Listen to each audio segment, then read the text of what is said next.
apa kabar? Saatnya Anda menyimak berita Semarang. Bersama saya, Janotli, sejumlah berita menarik akan kami sajikan untuk Anda. Berikut 3 berita utama hari ini.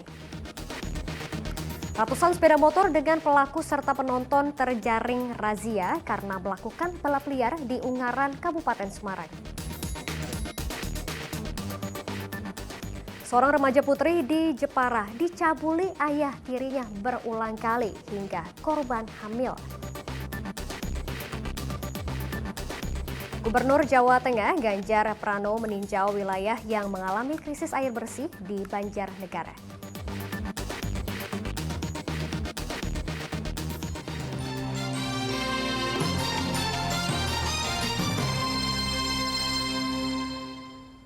Kami hadirkan informasi yang pertama, ratusan sepeda motor dengan pelaku serta penonton terjaring razia karena melakukan balap liar di Ungaran, Kabupaten Semarang.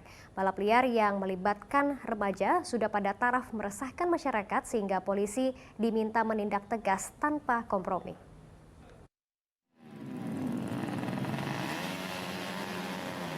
Berkali-kali dirazia, balap liar masih saja terjadi di Jalan Diponegoro, Ungaran, Kabupaten Semarang. Ironisnya, para pelaku rata-rata masih berusia remaja. Ulah para remaja ini seperti menampar wajah polisi sehingga polisi bertindak tegas dengan membubarkan dan menangkap para pelaku Selasa malam. Tidak hanya pelaku, polisi juga mengamankan para penonton karena dinilai ikut mendukung balap liar. Para pelaku disanksi dengan mendorong sepeda motor hingga ke kantor Satlantas Kepolisian Resor Semarang sejauh 2 km.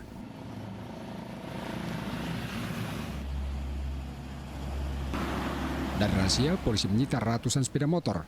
Polisi juga menindak tegas dengan menilang sepeda motor yang tidak dilengkapi surat-surat. Para orang tua pelaku akan diminta mengambil sendiri sepeda motor. Untuk sanksi yang akan diberikan kepada adik-adik adalah kita penilangan.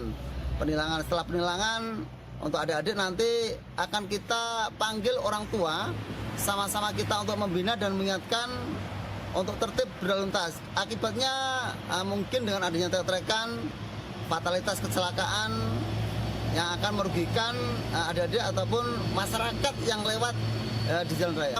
Polisi imbau para orang tua mengawas anak-anak mereka saat meninggalkan rumah dengan sepeda motor agar tidak terlibat balap liar yang sudah merasakan warga sekitar dan kerap memicu kecelakaan lalu lintas bagi pengendara lain. Wilianto melaporkan dari Kabupaten Semarang.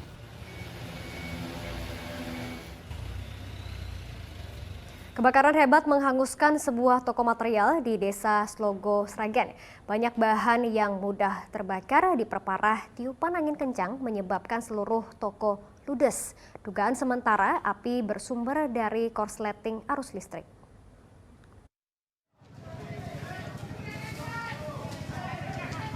Kobaran api besar menghanguskan toko material di Desa Slogo, Kecamatan Tanon, Sragen, Selasa malam. Dari video amatir warga terlihat api cepat membesar dan merembet. Banyak bahan mudah terbakar diperparah tiupan angin kencang membuat api sulit terkendali. Petugas pemadam dibantu warga dan relawan bahu-membahu memadamkan api. 3 mobil pemadam ditambah 1 mobil tangki dikerahkan. Namun api sulit terkendali sehingga seluruh isi toko ludes. Api baru benar-benar padam 2 jam kemudian. Kebakaran terjadi saat pemilik toko sedang membeli minuman ke toko kelontong yang berada di seberang jalan.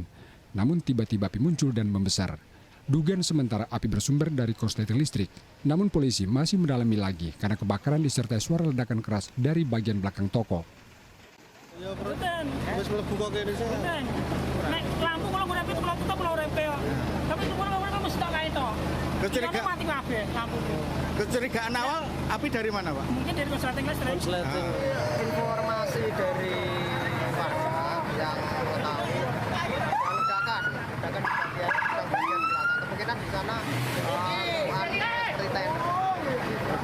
Posisi tapi rumah pas kosong. Itu kan pemilik sedang ada di depan. Meski tidak jatuh korban jiwa, namun pemilik toko mengalami kerugian besar. Heri Prastio melaporkan dari Sragen. Polisi menetapkan sopir truk tangki air sebagai tersangka dalam kasus tabrakan beruntun yang menewaskan 1 orang di turunan Jati Barang, Kota Semarang. Ia dianggap lalai karena tidak menggunakan gigi rendah saat melewati jalan menurun sehingga memicu tabrakan.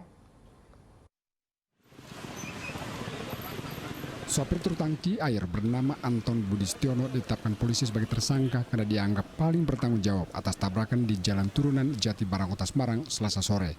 Tabrakan melibatkan 1 mobil dan 3 sepeda motor. Akibat tabrakan 1 orang meninggal dunia dan 5 lainnya menderita luka-luka. Awalnya diduga truk mengalami remblong sehingga menghantam 4 kendaraan di depannya.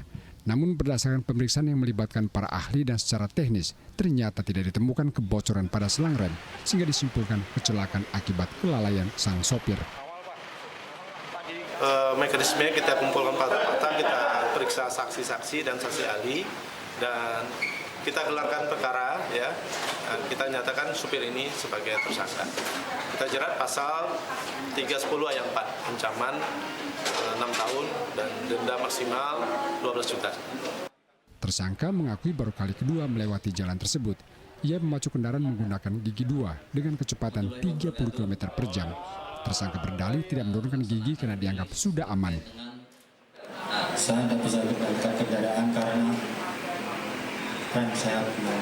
Jadi saya menggantikan ke kiri terus itu terus lalu itu mau guling, saya pertahankan biar guling aja, tapi nggak bisa kembali lagi ada jeblongan itu, saya tidak bisa mengendalikan ke kiri lagi. Polisi akan mendalami terkait kir dan fisik truk lantaran diduga merupakan kendaraan yang sudah dimodifikasi. Tersangka dijerat dengan pasal 310 ayat 4 Undang-Undang Lalu Lintas dan Angkutan Jalan nomor 22 tahun 2009 dengan ancaman 6 tahun penjara dan denda maksimal 12 juta rupiah. Agus Hermanto melaporkan dari Kota Semarang. Kita beralih ke informasi lainnya, seorang remaja putri di Jepara dicabuli ayah tirinya berulang kali hingga korban hamil. Pencabulan disertai ancaman berlangsung sejak korban duduk di bangku sekolah menengah pertama.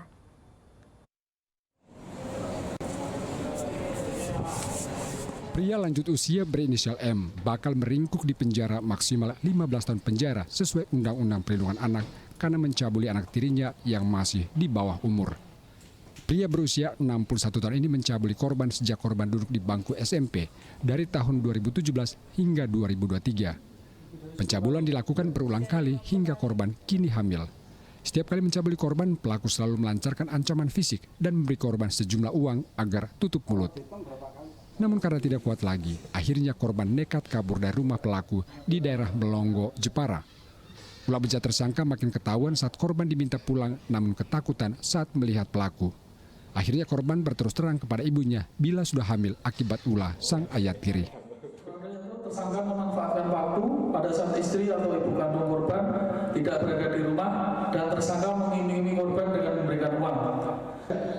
Awalnya korban tidak pulang ke rumah selama beberapa hari sejak hari Sabtu tanggal 14 Juli 2023. Kemudian kedua orang tua korban, EM dan MC, menjemput korban di rumah salah satu teman korban yang berada di daerah Jepara. Kemudian korban ketakutan dan tidak mau pulang ketika melihat MC. MC ini adalah ayah tiri korban. Polisi menyita pakaian korban dan tes pack kehamilan korban sebagai barang bukti. Arif Nur melaporkan dari Jepara.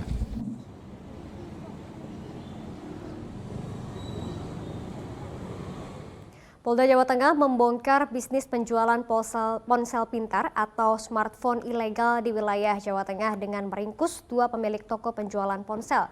Penjualan ponsel pintar ilegal ini merugikan negara miliaran rupiah karena para pelaku tidak membayar pajak bea masuk.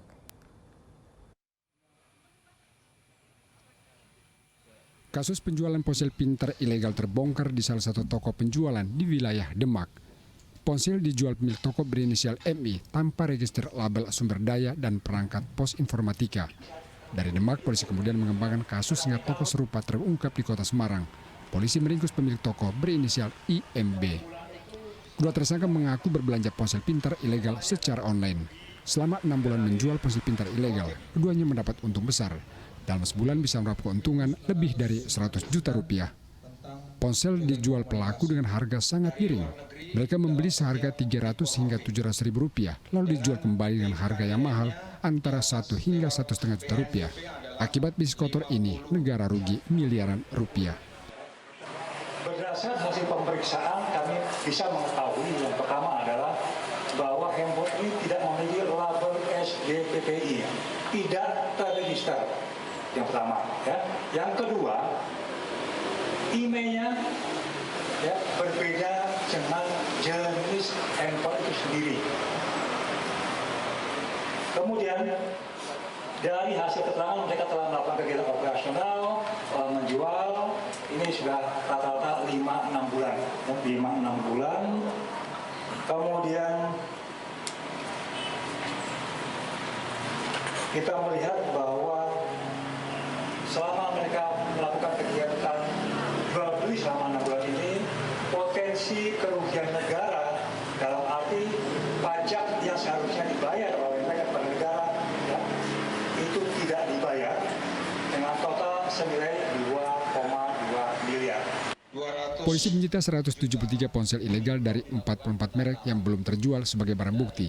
Dua tersangka dijerat dengan Undang-Undang Nomor 8 Tahun 1999 tentang Pelindungan Konsumen serta Undang-Undang Nomor 36 Tahun 1999 tentang telekomunikasi dengan dipidana penjara paling lama 5 tahun atau denda paling banyak 2 miliar rupiah. Agus Hermanto melaporkan dari Kota Semarang.